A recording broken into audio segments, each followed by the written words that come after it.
Annotations in Review 360 help you deliver clearer, more precise course feedback. In this video, I'll show you how they work. When you go to leave a comment on a course, there's a button beside the attachment option that opens the screenshot annotation window.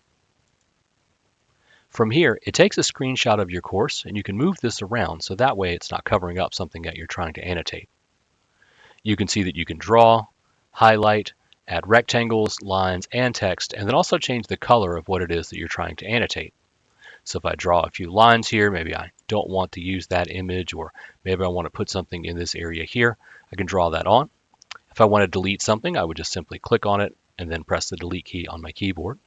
I also have an undo and a redo button here in the very top right-hand corner.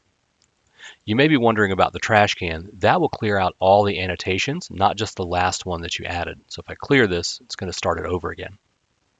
Let's say I want to adjust this and say we're not liking this text alignment here, and then maybe I want to add in some text below it to say, fix this alignment, if I can spell that correctly. You can see that you can also rotate these things. If I click and drag, I can start to move these things around. And again, I can always click on something and move it to a different part of the slide if I needed to do so. You can still add comments to the bottom. So if I want to say, see the comment in the screenshot, and then post this, you'll see that it even adds an annotated screenshot tag there to your comments. Thanks for watching. At UConn Learning, our goal is to make e-learning easy for everyone, no matter your experience level.